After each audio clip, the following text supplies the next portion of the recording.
Yesus Kristus datang sepertinya sangat pesimis dia.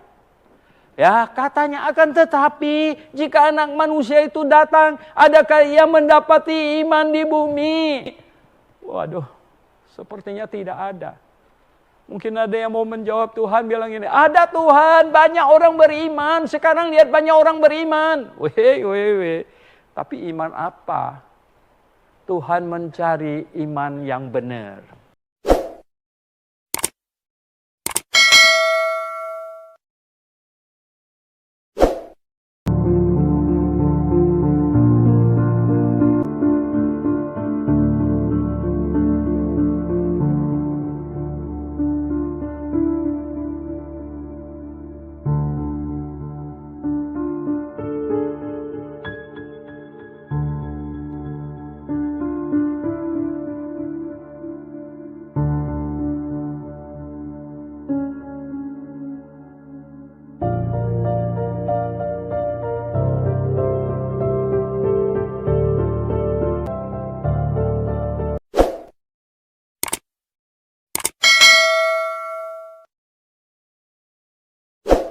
Nah, hari ini saya ingin membawa Anda untuk membaca Lukas pasal yang ke-18, ayat 8 saja.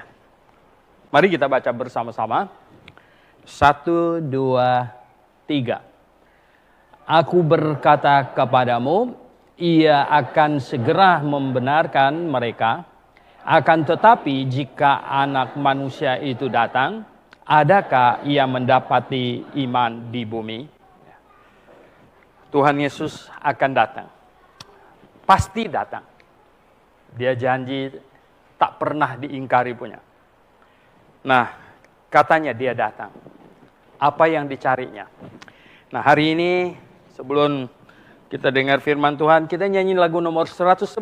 Sudah ada di sana. 111. Jesus is coming again. Ya. Yesus akan datang kembali. Ini.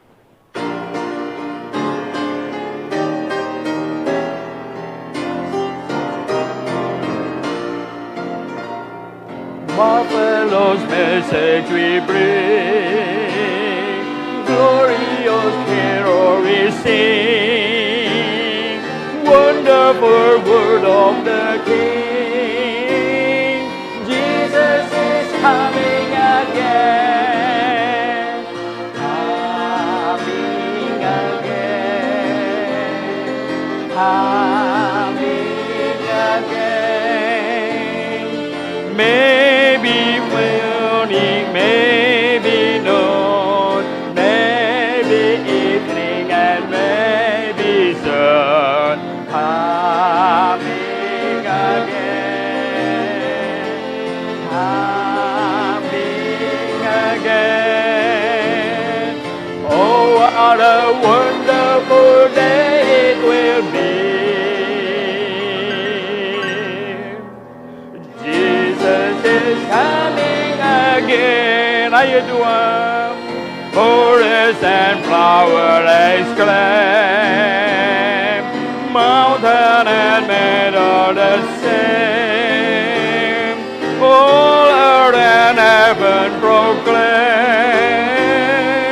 Jesus is coming again, coming again, coming again. Maybe morning, maybe noon, maybe evening, and maybe sun. Coming again, coming again. Oh, what a wonderful day it will be. Jesus is coming again. Ayat 3. Swaying before him at last, trial and trouble all past, crowned at his it we will come. Jesus is coming again. Coming again. Coming again. Maybe morning, maybe noon, maybe evening, maybe dawn. Coming again. Coming again. Oh, what a wonderful day it will be. Amen. Jesus is coming again.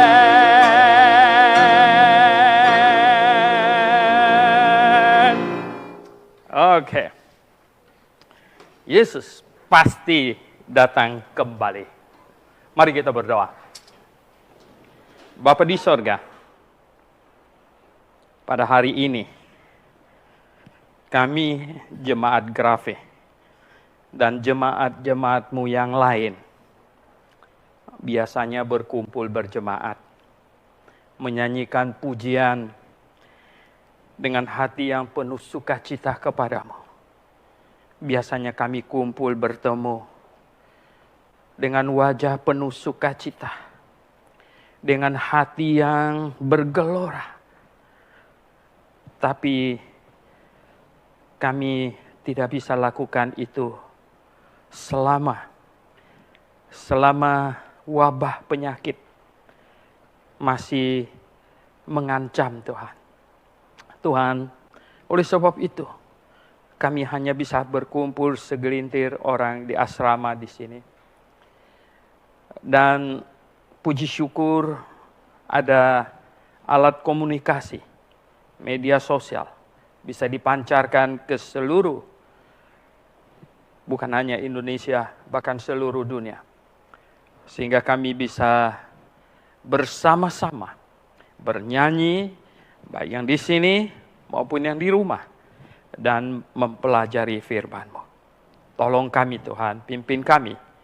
Dan Tuhan kiranya tolong keadaan dunia ini, supaya kami bisa cepat berkumpul kembali.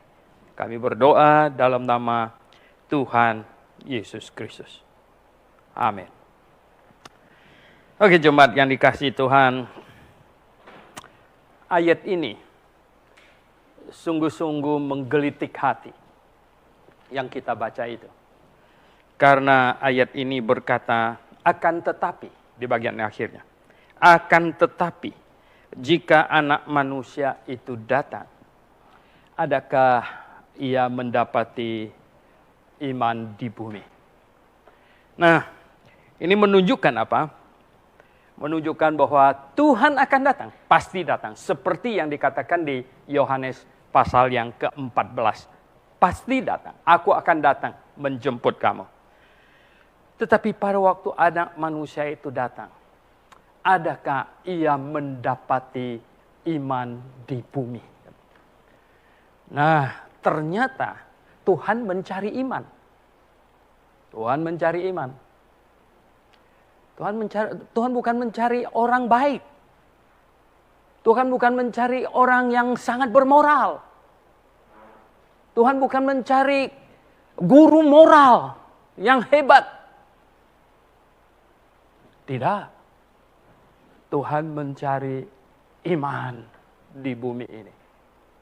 Ya. Adakah ia mendapati iman di bumi?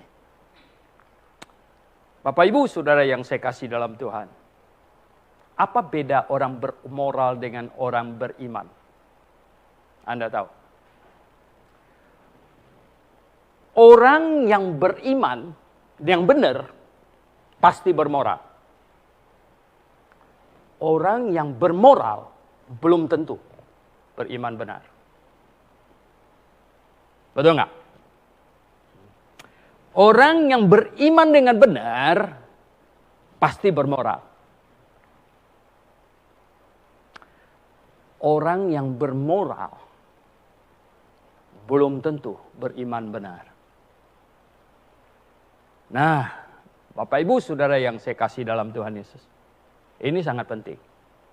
Lalu kenapa Tuhan Yesus bukan datang mencari orang bermoral, yang baik hati? Ya, hari ini saudara lihat ada banyak cerita, banyak medsos di sana, ya video-video pendek yang ini menceritakan tentang ini katanya inspirasi kebaikan dan lain-lain sebagainya. Banyak sekali saudara. Banyak sekali saya tahu. Tapi Alkitab yang kita baca kasih tahu Tuhan mencari iman. Tuhan mencari iman. Tentu iman yang benar. Tentu iman yang benar. Mengapa?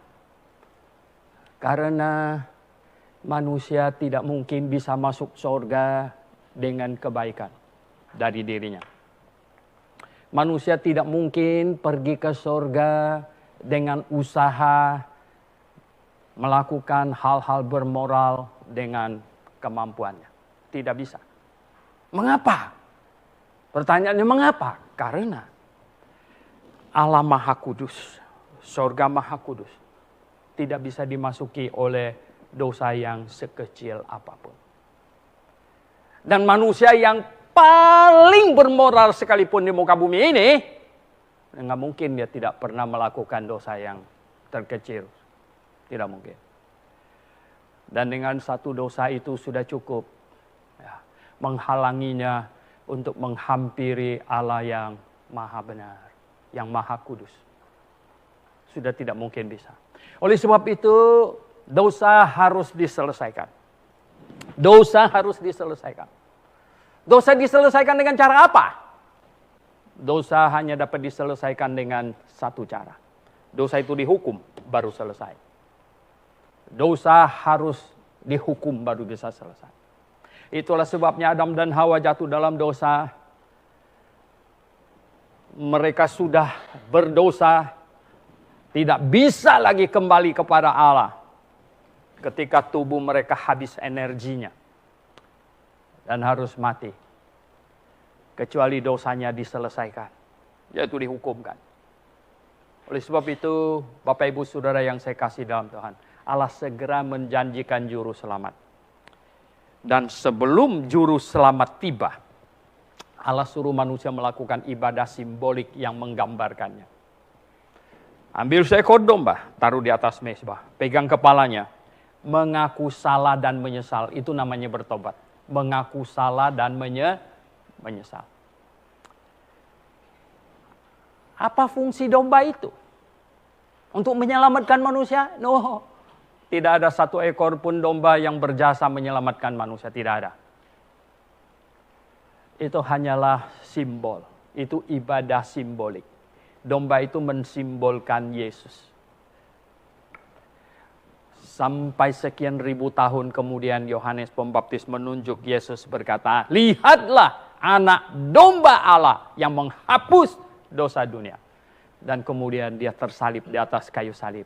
Itulah sebenarnya momen penyembelihan domba Allah yang sesungguhnya. Bapak Ibu Saudara yang saya kasih dalam Tuhan. Ini disebut kabar baik. Ini disebut kabar baik. Kabar baik apa? Bahwa manusia berdosa ada harapan untuk masuk surga. Ada harapan. Tadinya tidak ada harapan. Wah, dari kecil saya mendengar bahwa kalau mati, ya orang Tionghoa mati masuk jimkian. Jimkian itu, jim itu artinya gelap. Turun ke alam gelap. Waduh, berapa gelap, mana bisa kita bawa senter di sana. Kadang-kadang ada orang mati, tahu nggak? Ya, mereka masukkan macam-macam barang ke dalamnya. Belum lama ini saya baru kubur lagi. Nah, ada yang tanya, ini mau dimasukkan nggak? Ini barang kesayangannya mau saya. Wah, kalau turun ke dunia yang gelap itu, mestinya bukan bawa emas, bawa apa? Bawa senter. Saudara yang saya kasih dalam Tuhan Yesus. No, tidak bisa. Tidak ada harapan, filosofinya masuk ke tempat yang gelap. Berapa gelap? Anda tahu ada berapa gelap? Oh, sungguh gelap. Ya. Nah, tidak ada harapan. Saya manusia tidak ada harapan. Harapannya ada ketika Yesus Kristus. Ketika Yesus Kristus dihukumkan di atas kayu salib menggantikan manusia. Dosa dari Adam sampai manusia terakhir ditaruh ke atas dirinya dan dijatuhi hukuman yang terberat. Yesus Kristus datang. Indah sekali saudara. Sebelum putus nyawanya dia berseru, sudah selesai katanya. Selesai. Oh saudara yang saya kasih dalam Tuhan Yesus. Kabar baik. Ya. Kemana-mana kita kasih tahu orang kabar baik. Ya. Injil itu artinya kabar baik. Kabar baik. Ya. Kalau kita ketok rumah orang, dia keluar, Pak, kami mau beritakan Injil. Wah, mungkin dia mau marah, mau usir. Ya. Tapi kalau kau ketok pintu, bilang, dia buka, ada apa? Saya ada bawa kabar baik untuk Bapak. Kabar baik apa? Wah, ya loh. Kalau dapat sumbangan, ya loh, ya nggak, sepeda dari presiden, ya loh, atau sumbangan apa begitu yang jauh lebih mahal dari itu lagi untuk bapaknya, waduh, masuk katanya, waduh, ya loh, masuknya sampai berpuluh-puluh kali. Gitu. Saudara yang saya kasih dalam Tuhan. Tapi kalau kita bilang mau beritakan Injil, dia mau marah dulu. Padahal Injil itu artinya apa? Kabar baik. Injil itu artinya kabar baik. Kabar baik apa? Manusia yang tidak punya harapan untuk masuk surga. Kabar baiknya sekarang ada harapan. Dan lagi, nggak pakai bayar. Nggak pakai macam-macam, bahkan nggak pakai isi formulir. Pakai apa? Pakai kerendahan hati. Pakai kerendahan hati. Hanya perlu merendahkan hati. Merendahkan hati apa? Mengaku saya orang berdosa. Kalau orang tidak berdosa, perlu juru selamat tidak? Tidak.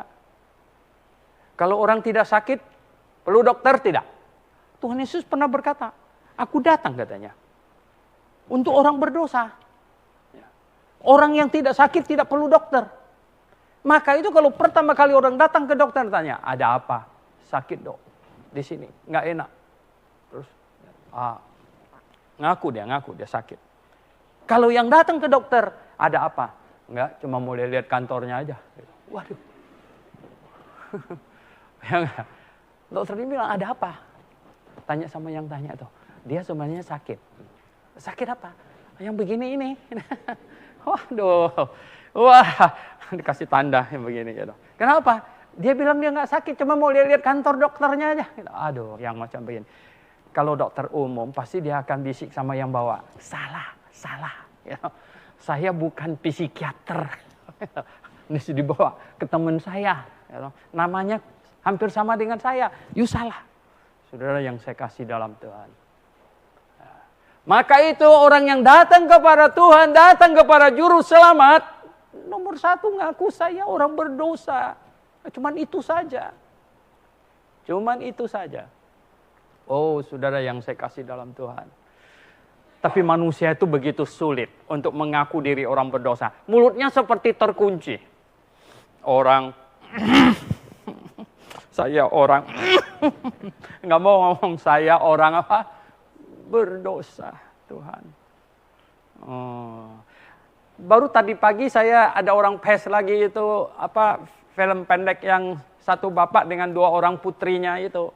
Yang say sorry katanya ya. Bapaknya ngajar kepada adiknya yang kecil itu. Ya yang kecil itu dia bikin salah sama kakaknya. Dia bilang say sorry. Sampai dia duduk di lantai gini. No, say sorry.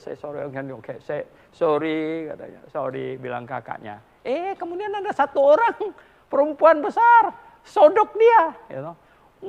Dia bilang bapaknya, dia nggak say sorry. Bapaknya sampai pergi ke ini kasir di sana. Dia bilang, ini orang ya, dia ini kena anak saya, tapi dia nggak mau say sorry. Sampai dipanggil satpam segala macam. Gitu. Wah, itu perempuan galak sekali.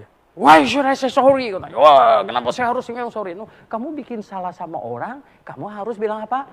Sorry, minta maaf. Wah, sampai polisi datang, tangannya diborgol. Gitu. Ternyata manusia, kesombongan manusia di dalam hati ini yang menyebabkan begitu sulitnya berkata bahwa saya orang berdosa, Tuhan. Saya bisa masuk neraka, saya tahu saya akan masuk neraka, saya orang berdosa. Berkata begitu. Dan berterima kasih kepada Tuhan Yesus. Terima kasih Tuhan, Engkau dihukumkan menggantikan saya. Ini kabar baik, ini Injil, makanya saya bisa masuk surga. Oh, yang masuk surga bukan orang yang berusaha bertapa. Berapa tahun itu. Ya. Yang masuk surga bukan orang yang membagikan duitnya kemana-mana sampai habis duitnya. Bukan. Kenapa? Kau bertapa pun, katakanlah kau umur 20 mulai bertapa. Di dalam gua nggak bikin dosa. Barang siapa sih yang bisa dicuri dalam gua? Nggak ada. Tapi sebelum kau umur 20 masuk pertapaan, ada dosa nggak?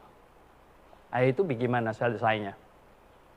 Saudara yang saya kasih dalam Tuhan. Tidak ada manusia yang tidak berdosa.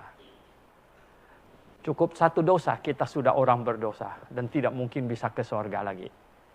Oh, Bapak Ibu yang saya kasih dalam Tuhan. Itulah sebabnya sangat memerlukan Yesus Kristus, Juru Selamat. Dan dia datang dihukumkan di atas kayu salib. Dan barang siapa yang mau dosanya dihitung selesai, maka hanya perlu mengaku diri orang bersalah. Dan menyesali kesalahan yang kita masih ingat. Kemudian mengaminkan dengan segenap hati kita bahwa dia dihukumkan menggantikan kita. Terima kasih Tuhan Yesus, Engkau dihukumkan menggantikan saya. Semua dosa saya selesai. Engkau telah menggantikan saya. Oh Bapak Ibu, saudara yang saya kasih dalam Tuhan Yesus. Inilah namanya Injil yang benar. Inilah namanya Injil yang benar. Beriman kepada Injil yang benar. Beriman itu apa? Percaya. Percaya tentang kabar baik dari Allah. Kabar baik dari Allah. Bahwa Yesus Kristus sudah dihukumkan menggantikan saya. Ini kabar baik. Percaya itu. Nah saudara yang saya kasih dalam Tuhan. Iman yang demikian inilah yang dicari oleh Tuhan Yesus. Yang dicari oleh Tuhan Yesus. Iman yang mempercayai bahwa kedatangannya ke dalam dunia dan pengorbanannya di atas kayu salib itu menggantikan dia. Saudara yang saya kasih dalam Tuhan Yesus, saya tidak bisa tolong istri saya, tidak bisa tolong anak saya, ini juga tidak bisa tolong saya. Tidak bisa, kau tak bisa tolong orang tua kamu yang di kampung, semua tidak bisa. Kenapa? Karena masing-masing harus beriman, masing-masing harus mengakui dirinya orang berdosa, masing-masing harus percaya bahwa Yesus sudah dihukumkan menggantikannya. Ini iman masing-masing. Ini masing-masing. Oleh sebab itu saudara yang saya kasih dalam Tuhan. Kita bisa ajak orang pergi ke surga, bawa dia usaha, bawa dia pergi ke surga. Ya kasih tahu dia kabar baik ini. Tapi tidak bisa paksa dia masuk surga. Tidak bisa. Kita ceritakan, kita kasih tahu. Dengan segala kelembutan. Dengan segala usaha. Mohon. Supaya bisa sama-sama pergi ke surga. Hanya bisa begitu. Kita tidak bisa paksa orang ke surga. Kalau dia tidak mau percaya. Oleh sebab itu kita hanya bisa sambil berdoa. dan menyampaikan kepadanya kabar baik. Supaya dia bisa mengimani dengan hatinya. Nah, Bapak Ibu Saudara yang saya kasih dalam Tuhan Yesus Kristus. Apakah sudah memiliki iman ini atau belum? Nah, ini penting. Apakah sudah atau belum? Iman yang sangat sederhana. Yaitu mengimani bahwa Yesus Kristus datang di atas kayu salib. Yesus Kristus yang dinubuatkan di dalam seluruh kitab perjanjian lama. Dihukumkan di atas kayu salib di Golgota. Bersama 2 orang penjahat saat itu. Disitulah dia menanggung semua dosaku. Disitulah dia menggantikan aku. Iman ini yang Tuhan Yesus cari. Yaitu mengimani bahwa dia telah menyelesaikan semua jalan ke surga bagi kita. Iman ini. Iman bukan mempercayai ada Allah. Banyak orang percaya ada Allah. Mereka teriak-teriak setiap hari ada Allah. Iman bukan percaya bahwa Yesus Kristus anak Allah. Bukan itu. Iblis tahu dia anak Allah. Iblis gemetar. Ketakutan. Mohon-mohon supaya tidak segera disuruh ke neraka. Bukan itu. Iman apa? Iman bahwa Yesus Kristus dihukumkan di atas kayu salib, menggantikan. Personal, pribadi. Yesus dihukumkan di atas kayu salib, menggantikan saya. Saya orang berdosa yang harus dihukum, tapi dia dihukumkan menggantikan saya. Iman ini. Iman ini. Banyak orang tanya sama saya, Pak, nah kalau mereka yang hidup di perjanjian lama belum ada Yesus mati di atas kayu salib bagaimana? Mereka percaya kepada juru selamat yang akan datang. Menyembelih domba di atas mezbah itu adalah menandakan bahwa mereka percaya kepada janji Allah akan kirim juru selamat. Dan juru selamat akan datang dan akan disembelih seperti seekor domba itu. Jadi orang-orang perjanjian lama percaya kepada juru selamat yang akan datang. Dan kita yang hidup sesudah penyaliban Yesus Kristus, kita percaya kepada juru selamat yang sudah datang. Mereka percaya juru selamat yang akan datang, kita percaya juru selamat yang sudah datang. Tidak ada satu manusia pun akan masuk surga tanpa percaya kepada Tuhan Yesus. Ini Injil yang benar. Ini Injil yang benar. Tidak ada orang bisa masuk surga dengan kesempurnaan dirinya. Tidak ada. Tidak ada orang yang bisa sempurna. Tidak ada. Bagaimana bisa sempurna? Pikiran kita itu kadang-kadang susah dikontrol. Walaupun tangan dan kaki bisa dikontrol, pikiran susah dikontrol. Betul nggak? Nah, pikiran susah dikontrol. Kalau siang hari banyak pikir yang kacau-kacau, malamnya mimpi. Nanti mimpi yang kacau-kacau. Itu dia. Nggak bisa. Kita tidak bisa sempurna karena satu biji dosa saja kita sudah tidak bisa masuk surga. Bagaimana saya bisa sempurna? Nggak mungkin. Oleh sebab itulah saya bersyukur bahwa Yesus Kristus menanggung semua dosa saya. Dan saya ada di dalam Dia. Saya menjadi orang kudus di hadapan Allah Bapa. Ini yang indah. Ini yang namanya kabar baik. Injil. Oke. Kita kembali ke nats kita. Lalu, mengapa yang kita baca itu, Yesus Kristus datang sepertinya sangat pesimis dia. Ya, katanya akan tetapi jika anak manusia itu datang, adakah ia mendapati iman di bumi? Akan tetapi jika anak manusia datang, akankah dia mendapati iman di bumi? Waduh, sepertinya tidak ada. Mungkin ada yang mau menjawab, Tuhan bilang ini, ada Tuhan, banyak orang beriman. Sekarang lihat banyak orang beriman. Tapi iman apa? Tuhan mencari iman yang benar. Tuhan mencari iman yang benar. Wah, dunia yang begitu luas. Kita bisa lihat melalui televisi, YouTube, dan lain sebagainya. Orang menyembah yang aneh-aneh aja ada. Menyembah aneh-aneh. Saudara. Ya. Dari menyembah sapi sampai ke tai sapinya. Nah, ya enggak? Menyembah monyet sampai menyembah tikus. Ya. Menyembah dinding sampai menyembah entah apa, pohon gitu. Ya. Menyembah apa saja. Itu bukan iman yang benar. Tuhan mencari iman yang benar. Tuhan mencari iman yang benar. Nah, ini yang kelihatannya Tuhan bilang, akan tetapi jika anak manusia datang, adakah ia mendapati iman di bumi? Maksudnya iman yang benar, Bung. Gitu. Maksudnya bukan iman sembarangan iman. Iman yang benar. Lah, iman yang benar dia namanya. Iman yang benar mana? Oh, iman yang benar itu adalah iman yang benar adalah yang sesuai yang dikehendaki oleh Allah. Oh iya benar lah Pak. Ya. Nah Allah berfirman, firmannya di mana supaya kita tahu iman kita sudah benar apa belum? Sebenarnya itu yang penting. Saudara yang saya kasih dalam Tuhan Yesus. Oleh sebab itu saya katakan kepada Anda, tidak bisa tidak. Kalau kita bahas ke sana kemari, ya toh, ujung-ujungnya akan kembali ke kitab manakah di muka bumi ini yang sungguh-sungguh adalah firman Allah. Kitab mana? Karena kalau kau salah berpatokan pada kitab yang salah, celakalah. Celakalah kamu. Alkitab satu-satunya firman Allah.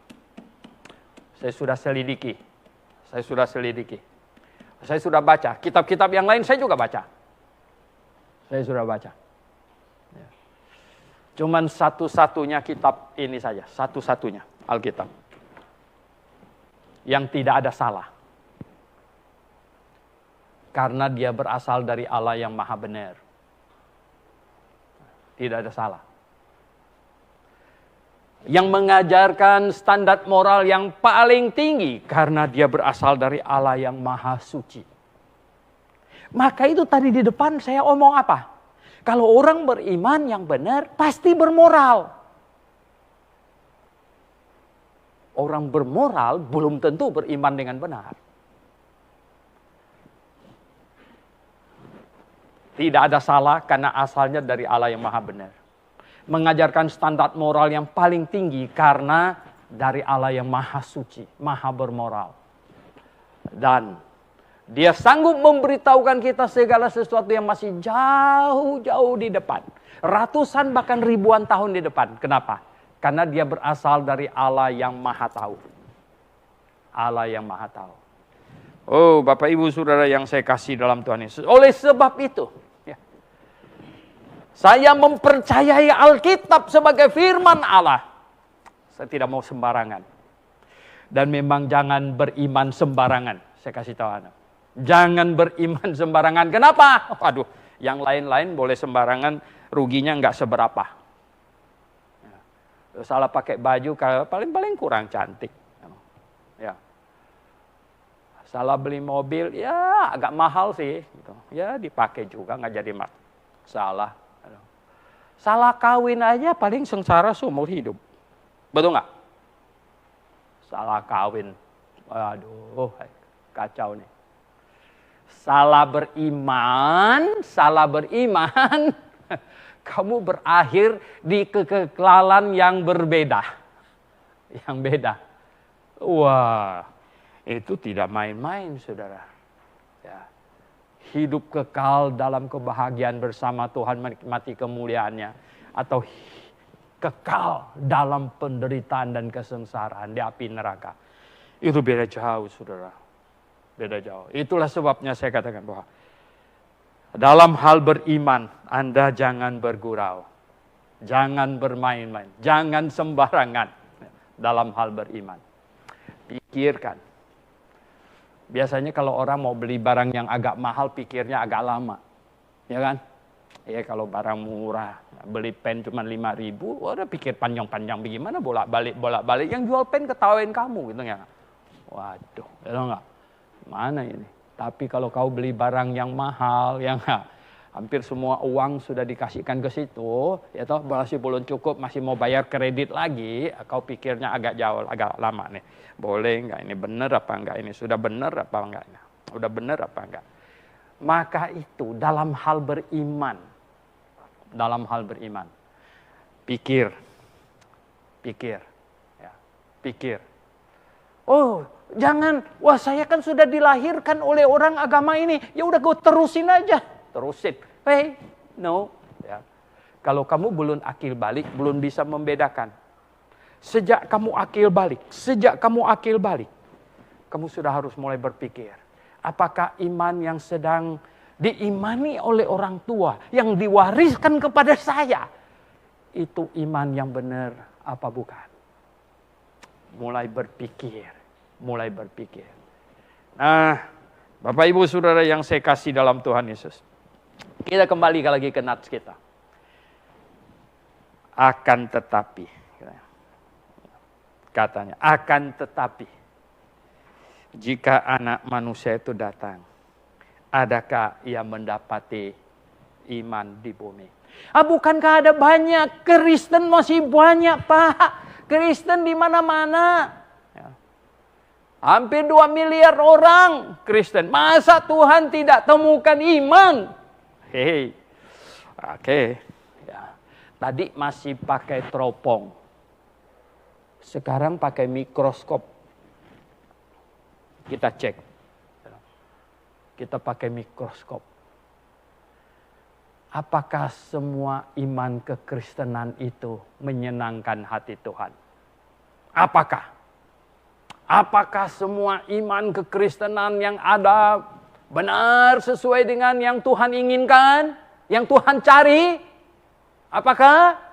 Oh, kita cari. Kita coba cek. Di Galatia pasal 1 ayat 6-9. Kita baca sama-sama. Yang di sini juga. 1, 2, 3. Aku heran bahwa kamu begitu lekas berbalik daripada Dia yang oleh kasih karunia Kristus telah memanggil kamu dan mengikuti suatu Injil lain yang sebenarnya bukan Injil. Hanya ada orang yang mengacaukan kamu dan yang bermaksud untuk memutarbalikkan Injil Kristus. Tetapi sekalipun kami atau seorang malaikat dari sorga yang memberitakan kepada kamu suatu Injil yang berbeda dengan Injil yang telah kami beritakan kepadamu, terkutuklah dia. Seperti yang telah kami katakan dahulu, sekarang ku katakan sekali lagi, jikalau ada orang yang memberitakan kepadamu suatu Injil yang berbeda dengan apa yang telah kamu terima, terkutuklah dia. Keras sekali Rasul Paulus. Aduh, Rasul Paulus, kau buat jantungku mau copot ini ya. Main kutuk-kutuk ini dalam ayat ini yang kita baca saja 2 kali dia kutuk-kutuk itu.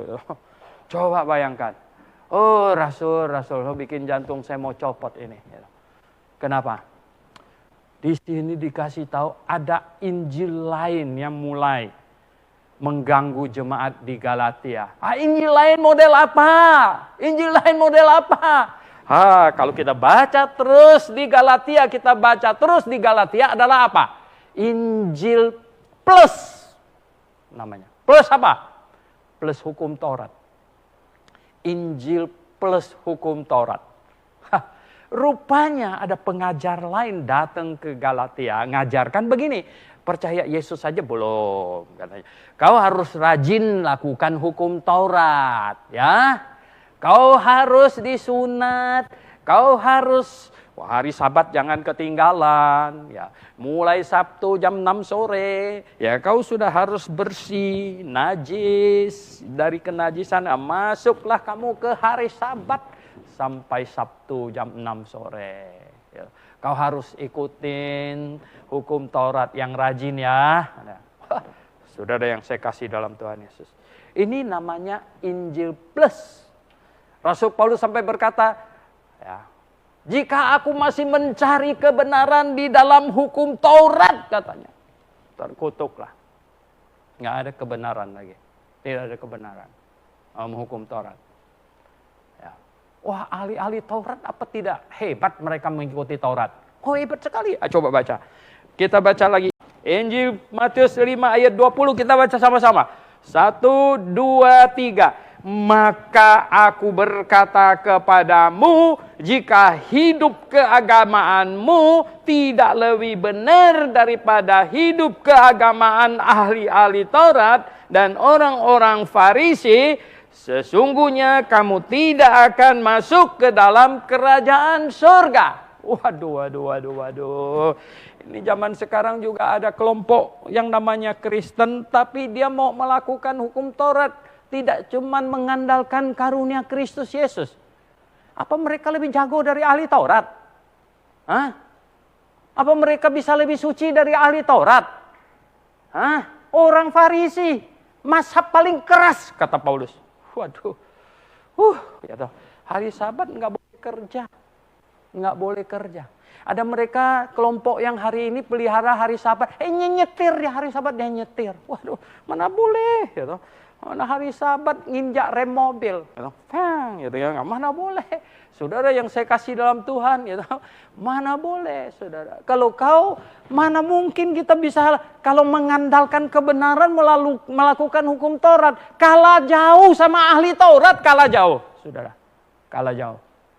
Untunglah saya masuk surga bukan mengandalkan melakukan hukum Taurat. Saya masuk surga mengandalkan kasih karunia Yesus Kristus. Dia sudah melakukan semuanya untuk saya. Dia sudah melakukan semuanya untuk saya. Saudara yang saya kasih dalam Tuhan. Di Galatia ada Injil lain. Injil plus. Oh, saudara yang saya kasih dalam Tuhan. Luar biasa Injilnya. Betul masih ada kekristenan. Betul. Dan kekristenan akan makin marak. Akan makin hebat. Terlebih lagi dikagetkan sama COVID-19. Ya, nggak tahu. Ini COVID-19 lewat, nanti giliran COVID-20. Ya. COVID-20 lewat, nanti masuk COVID-21, habislah kita semua tiarap. Tak pernah keluar lagi dari rumah. Waduh, nggak tahu apa yang terjadi, saudara yang saya kasih dalam Tuhan Yesus. Ya nggak? COVID-19 ini saja, ya kan? Membuat orang, mereka di jalan sembahyang, aduh, nangis-nangis di jalan, mereka berlutut di sana. Sampai di videonya disebarkan kemana-mana. Saudara yang saya kasih dalam Tuhan Yesus. Masih banyak orang beriman. Banyak. Masih banyak orang beriman. Akan tetapi, jika anak manusia datang nanti, adakah dia mendapati iman di bumi? Mungkin ada orang yang mau jawab Tuhan, ada Yesus, ada. Kami beriman semuanya. Orang Kristen 1 miliar lebih kok. Ya, masa kamu nggak dapat? Bener aja. Saudara yang saya kasih dalam Tuhan Yesus. Mengapa Tuhan Yesus pesimis? Kalau Anda orang Kristen, Anda tidak bersikap kritis untuk memeriksa imanmu. Apakah imanmu sudah benar atau tidak? Ya, Anda kurang pintar, bukan bodoh. Saudara yang saya kasih dalam Tuhan Yesus. Ya. Oleh sebab itu, saudara, dengan adanya ayat-ayat yang seperti ini, ya, bagi orang berhikmat, ini adalah alarm. Ya. Ini seharusnya mengingatkan. Ini harus membuat kita periksa. Apakah iman saya sudah benar atau belum? Iman benar atau tidak, itu tergantung pengajaran. Pengajaran. Yesus yang apa yang kamu percayai? Tadi Injil yang lain. Injil yang lain karena Yesusnya lain. Yesusnya lain. Oh, saudara yang saya kasih dalam Tuhan Yesus. Coba kita lihat 2 Korintus pasal 11 ayat 3 dan 4. Bunyinya demikian. Kita baca sama-sama. Tetapi aku takut kalau pikiran kamu disesatkan dari kesetiaan kamu yang sejati kepada Kristus, sama seperti Hawa diperdayakan oleh ular itu dengan kelicikannya. Sebab kamu sabar saja jika ada seorang datang memberitakan Yesus yang lain daripada yang telah kami beritakan, atau memberikan kepada kamu roh yang lain daripada yang telah kamu terima, atau Injil yang lain daripada yang telah kamu terima. Saudara yang saya kasih dalam Tuhan. Tadi jemaat Galatia, ada Injil yang lain. Sekarang di Korintus juga ada Injil yang lain. Yesus yang lain di sini dikatakan. Yesus yang lain. Aduh, Yesus yang lain bagaimana Pak Suhento? Bukankah Yesus cuma satu? Kalau kita baca di dalam Kisah Rasul, pasal 4 ayat 12. Di bawah kolong langit ini tidak ada nama lain yang di dalamnya kita bisa beroleh selamat. Selain di dalam nama siapa katanya? Yesus Kristus. Ketika Petrus dan Yohanes sampai di pintu Elok di Bait Allah, ada orang minta-minta di situ. Karenanya apa? Emas perak aku tak punya. Apa yang ada padaku, itulah yang aku berikan kepadamu. Dalam nama siapa? Yesus. Bangkitlah. Pak Suhento, nama Yesus. Hari ini ada orang Kristen apa? Penyembah nama Yesus. Wah, saya bilang, kalau zamannya Yohanes, Petrus, Paulus semuanya, kalau omong Yesus, ya toh, sudah pasti itu yang dimaksud, yang disalibkan di Golgota. Betul nggak? Ya toh, sudah pasti itu. Ya nggak? Sama. Ya toh. Kalau kita bilang, ya nggak? Trump, kalau saya bilang Trump, gitu. Trump aja. Kamu pikirannya itu siapa? Presiden Amerika. Ya, Presiden Amerika. Wah, 100 tahun lagi banyak orang nggak namanya Trump.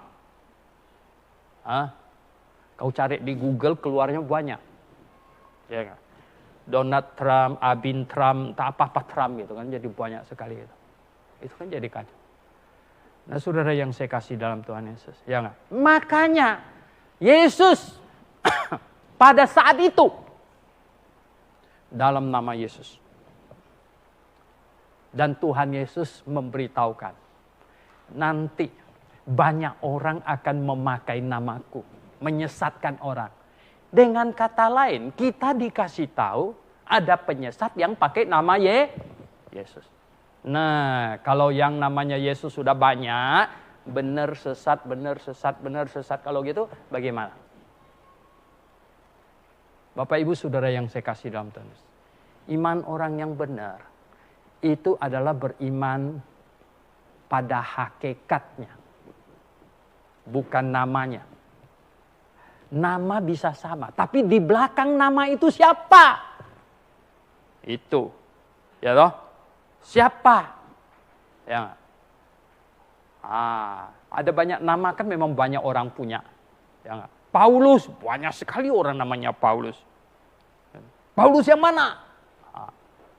Ya, Rasul Paulus, Rasul Yesus Kristus. Itu yang tulis banyak kitab. Paulus, wah ada banyak Paulus. Yang masuk di sini sudah keluar aja ada banyak Paulus.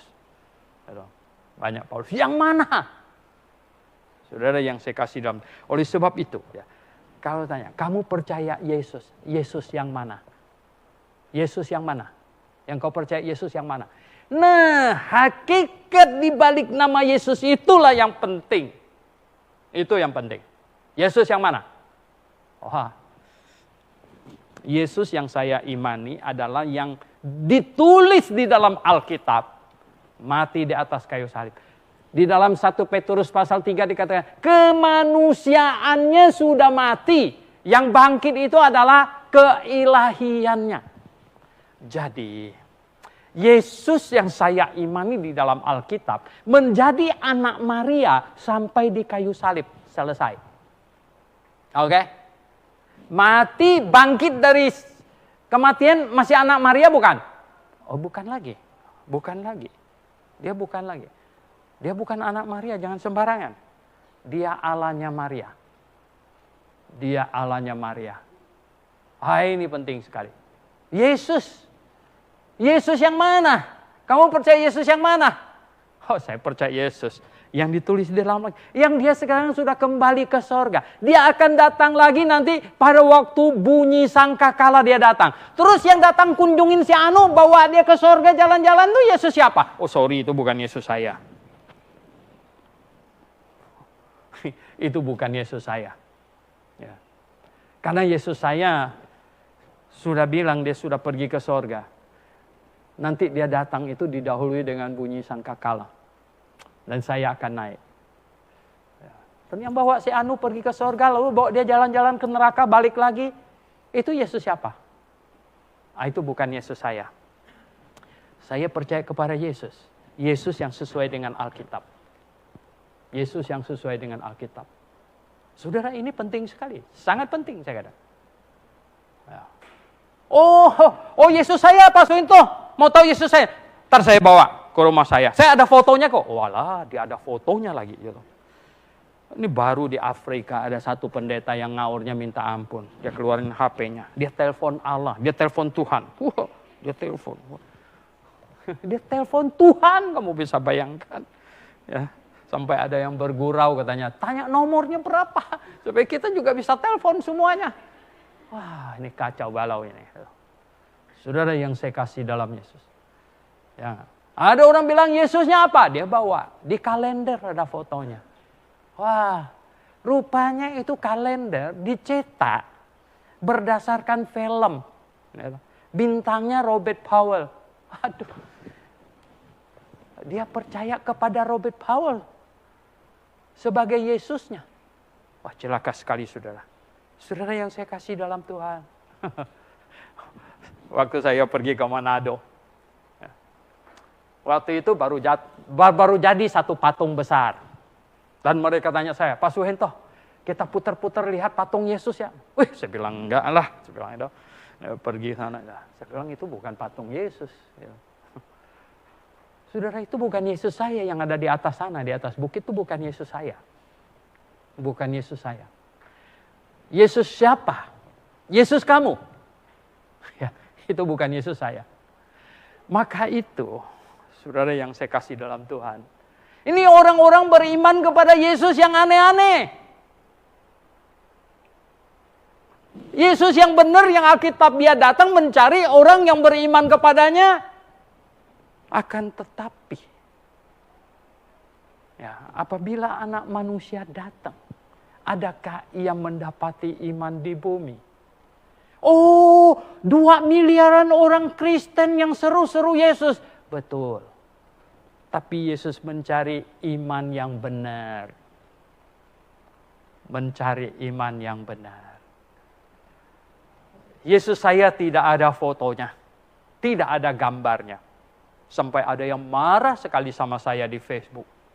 Ya. Sembarangan omong. Suhento Liau. Wah, dia marah-marah sekali. Ini penyesat katanya. Bilang saya penyesat pula. Waduh. Ya marah-marah. Kalau yang di kalender itu bukan Yesus. Coba kasih lihat Yesus yang benar mana. Wah, memang nggak ada, gimana saya mau kasih lihat. Karena Yesus tidak pernah buat foto zaman itu. Ya. Dan pada waktu Tuhan Yesus disalib. Ya. Tuhan Yesus itu tukang kayu. Yang waktu itu. Kumpulin murid tidak seberapa. Kalah jauh dari ahli Taurat yang muridnya jauh lebih banyak. Saudara. Ya nggak? Siapa yang mau lukis tukang kayu? Nggak ada. Gitu. Nggak ada. Dan dia nggak mampu bayar nanti lukisnya. Saudara. Lagi pula. Ya. Habis itu Yesus disalib. Disalib sebagai apa tau nggak? Penjahat. Kalau yang dihukum disalib itu bukan penjahat tanggung-tanggung loh. Itu penjahat yang besar itu. Makanya sampai disalib. Lalu siapa mau lukis penjahat besar? Siapa mau lukis? Habis-habisin cat aja. Maka itu tidak ada gambar Yesus. Gambar-gambar yang ada beredar itu muncul setelah abad keempat. Dan jelas yang lukis itu tidak pernah tahu mukanya seperti apa. Sembarangan. Lalu orang mengimani itu Tuhannya. Wow, celakalah. Oh, Bapak Ibu Saudara yang saya kasih dalam Tuhan Yesus. Saya beriman kepada Yesus yang sesuai dengan Alkitab. Persis sesuai dengan Alkitab. Tidak ada gambarnya? Iya. Tidak ada fotonya? Iya. Sesuai dengan yang digambarkan Alkitab. Tidak boleh menyimpang. Tidak boleh menyimpang. Nah, itulah sebabnya Bapak Ibu Saudara yang saya kasih dalam Tuhan Yesus. Ada iman nggak di muka bumi ini? Menurut pemandangan manusia ada nggak? Oh, ada. Orang-orang beriman. Imannya membuat dia bertapah sampai kurus sekali. Ada pemimpinnya gemuk sekali. Ya. Puasa. Puasa. Enggak makan. Saudara yang saya kasih dalam. Beriman enggak? Beriman. Tapi apakah itu yang dicari oleh Tuhan Yesus ketika dia datang? Bukan. Iman yang benar yang dia maksud. Oh, Pak Suhento, kekristenannya rame. Gara-gara COVID ini, banyak orang jadi bersemangat dalam hal iman. Bersemangat, tahu apa? Wah, kita mesti rajin ini, mesti rajin, kita mesti rajin. Wah, kurang doa. Tambah doa lagi, kurang doa, tambah puasa ini. Wah, Tuhan mau datang, Pak Suhento, Tuhan mau datang, betul nggak? Betul, saya bilang Tuhan mau datang. Kalau gitu kita harus sangat beriman, Pak. Kita, ini hari Senin malam jam 9 tepat, seluruh Indonesia berdoa rame-rame serentak. Walah, saya bilang, mau demo Tuhan. Wih, wah, ini kacau-kacau lagi, ya nggak? Demo Tuhan. Wah, no. Bukan iman yang salah yang Tuhan ingin cari. Justru iman yang benar. Iman yang benar. Bapak Ibu Saudara sekalian yang di rumah. Yesus yang salah. Kalau diimani, imannya salah. Injil yang salah. Diimani dengan sekuat tenaga, segenap hati. Tapi Injilnya salah. Tulus gak? Tulus. Banyak orang baca Filipi, mereka bingung dengan pernyataan Tuhan Yesus. Katanya sekalipun orang memberitakan Injil dengan dengki, aku senang karena mereka tetap memberitakan Injil. Nah kan Pak Suhento, ya kalau orang beritakan Injil kita nggak boleh nggak senang, kita senang aja katanya. Wah. Saya bilang gini. Coba. Hatinya tulus, Injilnya salah. Ya, hatinya tulus, Injilnya salah. Atau ya, hatinya iri, Injilnya benar. Oke, coba ulang ya. Hatinya tulus, Injilnya salah. Hatinya nggak beres, iri, dengki, Injilnya benar. Yang mana yang masih menyelamatkan orang? Yang mana yang masih menyelamatkan orang? Ya. Injilnya yang benar. Betul nggak? Sekalipun yang memberitakannya itu beritakannya dengan dengki, dengan marah apa. Tapi Injilnya masih benar. Karena orang mengimani Injilnya. Tapi hatinya tulus sekali. Injilnya salah. Wah, ini mencelakakan ini. Mencelakakan orang dengan hati yang tulus. Wah, ini kacau sekali. Oleh sebab itu, saudara yang saya kasih dalam Tuhan Yesus, betapa pentingnya Injil yang benar. Oleh sebab itu, betapa pentingnya doktrin yang benar. Yaitu tentang Injil. Injil harus benar. Kalau Injil salah, dengan hati yang tulus, Anda bisa menyesatkan orang ke neraka. Itulah sebabnya kita begitu perhatian terhadap Injil yang benar. Harus dengan Injil yang benar. Kalau ada Injil yang salah, kita koreksi. Dan orang marah. Ya. Kok kritik-kritik orang? Kok bilang-bilang orang lain salah? Justru saya khawatir Injil yang kalian beritakan menyesatkan orang. Menyesatkan orang. Makanya diperbaiki. Kalau Injilnya benar, hatinya tidak benar, masih menyelamatkan orang. Tapi kalau Injilnya salah, hatinya bagus sebagus apapun juga, Injilnya salah, menyesatkan orang. Tentu. Yang ideal itu gimana? Yang idealnya gimana? Hatinya benar, Injilnya juga benar. Itu dia grafe, GBIA. Amin. Kita beritakan dengan hati yang tulus, yang baik, ya. Dengan senyuman, tapi tegas, ya. Dengan hati yang tulus, dan Injil harus benar. Saudara yang saya kasih dalam Tuhan Yesus. Nah, dengan yang demikian inilah kita terus berjuang. Kita berjuang. Mahasiswa berjuang. Makin hari makin banyak orang yang terganggu akal budinya. Mungkin akan benci kamu. Tapi tidak apa-apa. Ketulusan hati kita dinilai oleh Tuhan. Ya, ketulusan hati kita dinilai oleh Tuhan. Dan kita mau memberitakan Injil yang benar. Injil yang benar.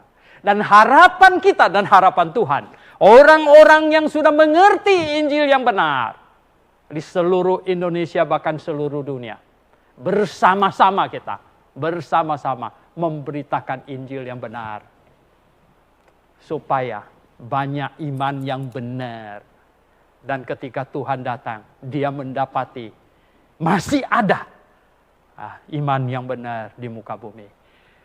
Melalui media sosial, internet, ternyata kebaktian kita ini bukan hanya bisa diikutin di Sunter, bahkan di setiap kota, bahkan di seluruh dunia, bahkan ini bisa ditonton ulang. Bapak Ibu yang saya kasih di dalam Tuhan Yesus Kristus, dimanapun Anda berada, saya ingin katakan kepada Anda, apa yang Tuhan Yesus sampaikan,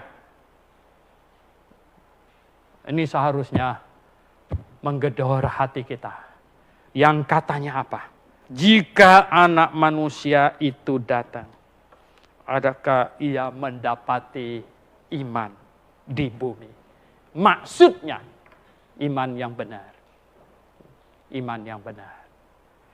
Marilah kita concern, marilah kita perhatian, marilah kita menjadi orang Kristen yang kritis. Cek, apakah kita sudah beriman pada iman yang benar atau belum? Kalau belum, kita harus beriman yang benar. Dan tentu dengan hati yang tulus juga. Mari kita berdoa. Jemaat yang di sini maupun yang di rumah masing-masing, kita tundukkan kepala. Mari kita merenung. Kalau Anda sudah mengimani iman yang benar, pengajaran yang benar, Injil yang benar, Yesus yang benar, bersyukurlah kepada Tuhan, mengucap syukurlah. Dan kiranya Anda mempunyai beban, untuk memberitakan Injil yang benar, Yesus yang benar, supaya Yesus Kristus datang, dia mendapati betul-betul ada iman yang benar di bumi ini. Bukan iman yang kacau balau. Bukan iman yang sembarangan. Bukan iman yang asal-asalan. Bukan iman yang menyimpang dari Alkitab. Tapi iman yang benar dia dapatkan. Karena kita memberitakannya. Bapa di surga, terima kasih. Pimpin kami Tuhan, pimpin kami, supaya kami beriman dengan benar. Semua kami Tuhan, yang mendengarkan firman Tuhan ini, dimanapun kami semua berada. Dalam nama Tuhan Yesus Kristus, kami berdoa. Amin.